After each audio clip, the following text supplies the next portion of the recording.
Hello, I'm Benjamin McEvoy, and I want to tell you about the Crime and Punishment Book Club. This is part of the Hardcore Literature Book Club, and we're releasing a long series of video lectures with interactive participation in the Hardcore Literature Book Club. We've done Anna Karenina, although to say we've done it is not technically correct, because the conversation surrounding Anna Karenina will go on as long as people are interested. It's completely self-paced over at the book club. You can join whenever you like. There's always conversation, and then we tie it into other books like Crime and Punishment, which is our second big read, our second official big read. It's split into 6 parts, and we're going to deal with each part per week. 1 part per week is 13 pages per day, which is quite manageable. Now, the thing about Crime and Punishment is it's a very psychologically complex, taut, tight thriller. It's almost like a detective novel in the individual's consciousness, the search for conscience, the search for salvation, suffering. These grand themes of the human condition. It's all about a split within oneself. Yeah, angel on one side, devil on the other. It's a split, not only within oneself, but within one's wider society. It's a deeply allegorical novel, and it's very different from Anna Karenina by Tolstoy. People who've read Anna Karenina as part of the book club know that we dealt with that book across 8 weeks, and like I said, it's completely self-paced. So if you join up and you're interested in Crime and Punishment, you can benefit from the whole back catalogue, and you can dive into the Tolstoy lectures as well. The benefit of reading this novel over 6 weeks is that it gives you a lot of time to digest these great themes of the human condition. Now, the difficulty here is it's a bit different from Tolstoy's novel, Anna Karenina. Tolstoy, you can read him over the long term. In fact, you're going to feel compelled to. You're going to slow down, whether you want to or not. Anna Karenina's hard to binge. Crime and Punishment, on the other hand, is very, very easy to binge. It's actually difficult to slow yourself down. It's very easy to inhale it. So actually, you probably wouldn't need 6 weeks to read the book, but I contest that you'd need 6 weeks to even begin scratching the surface of its complexity and its meaning. We're doing deep exegetical analysis, hermeneutic style. What's exegesis? Exegesis is like explicating a biblical text, like scripture. It's trying to find out like the meaning behind, say, a Bible or Buddhist text, Quran, whatever. You're finding out the historical context and the meaning in that sense, and you're sort of deep diving. And in hermeneutics, that's all about how is it relevant to us. That's what we're doing in the book club. We're living the great books. How does this apply to us? When you unlock the meaning of books like Anna Karenina, you unlock the key to your interpersonal and intrapersonal relationships. You learn to talk to other people better. You learn to refine your own self-talk. And when you read Crime and Punishment, you also get to examine how you feel about morality, crime and punishment, and many other things. Now, let's talk about the preparatory lectures. We're going to do 1 part per week, and that kicks off ostensibly, officially, mid-April. But from the 1st of April, we're going to have we're going to have quite a few preparatory video lectures that you're invited to get involved with. One of the first videos is going to be a guide to reading the Bible in an expansive way. Whenever we read these books as part of the book club, we try to get many more books under our belt at the same time. Okay? So when you're learning to read Dostoyevsky, you're also learning to read the Bible. So that's going to be really rewarding. If you've never read the Bible as high literature, as wisdom literature before, which many people today unfortunately haven't. The culture has changed, and this will be really interesting when we read Crime and Punishment, because you can see when that split and when that change happened in society. The God is dead split. We're still suffering from the fallout of this. We've got a climate of existentialism, or new existentialism, a climate of nihilism, nothingness, abandonment of a sense of meaning that comes from having traditional religious views corrupted, challenged, and I think we're sort of becoming full circle today. So people say, why is it relevant to read Crime and Punishment today?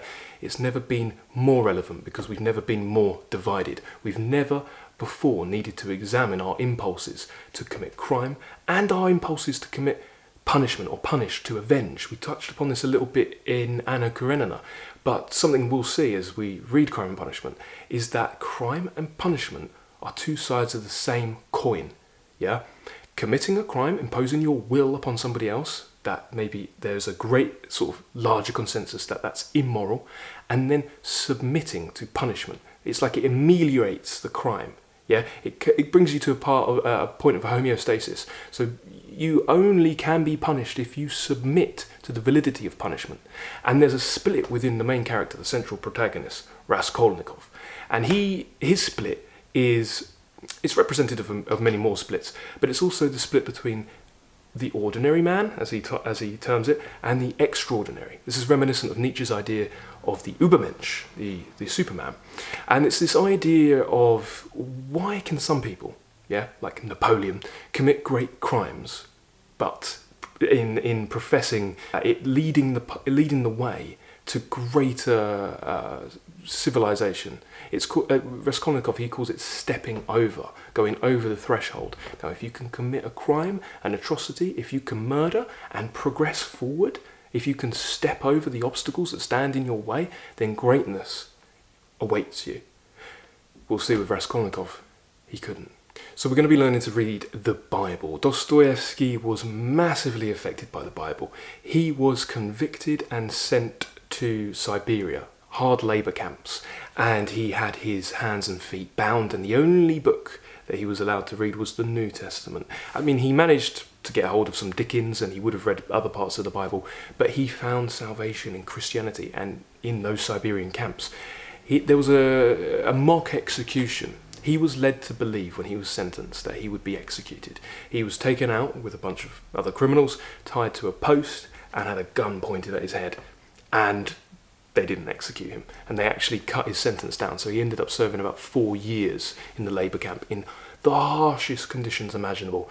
If we read The House of the Dead together, we're going to see some human endurance, suffering pushed to the absolute utmost limit.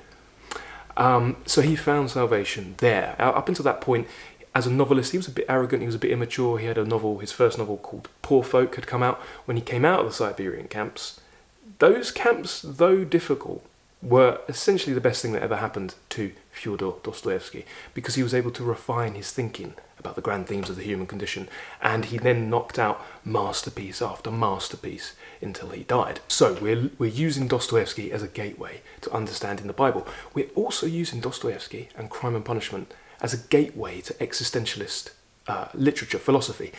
We're going to learn what is existentialist philosophy, what is existentialism, what's nihilism. Okay, we're going to look at Kierkegaard, we're going to look at Heidegger, we're going to look at Sartre, and many more. Camus is another one, and we're going to see how that ties in with the themes that Dostoevsky touches upon. So there's a lot of different information about Crime and Punishment available, and that's testament to the fact that it's a really powerful novel that's affected a lot of people.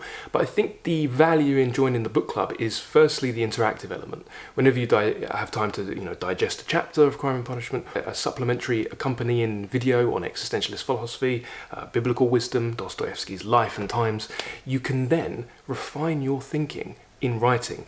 And there's a really good group that's been that's come together to read Anna Karenina, is now really excited for Crime and Punishment. So that'll be a huge value as well. The value is in the fact that we're going to deep read it together over the long term. Other lectures don't do this, don't do it in the capacity that we're about to do it, and it's difficult, if not impossible, because I've yet to find any sort of mainstream or otherwise public reading style that teaches you how to do this synoptic reading, expanding outwards like a beating heart, getting 2 books for the price of 1, learning to read the Bible thanks to Dostoevsky, learning to read Schopenhauer, Nietzsche and Freud thanks to Tolstoy.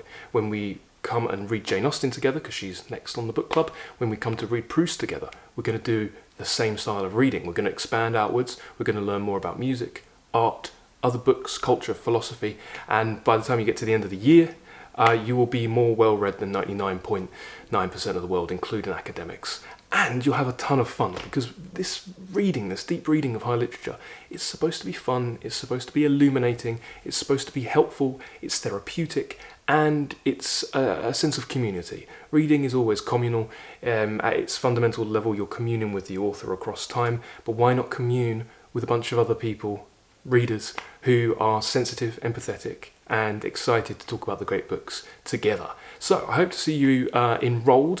There's a link in the description below if you want to sign up to the VIP waiting list. I'll let you know when the first videos come out and you can join up. Or if you want to get involved today, you want to start watching and reading different content about art, we've got videos on Plato, Tolstoy, Freud, many more, Baudelaire, then you can sign up below as well. Please join the Proust tier. That gets you access to all the content and the interactive element. There's also a higher tier available if you want a monthly live reading group, but we're nearing full capacity for that. There's a higher tier as well, which is also full capacity. But Proust tier, please join today and say hi and let me know that you're getting involved. And I look forward to reading Crime and Punishment with you very soon. Thank you for watching.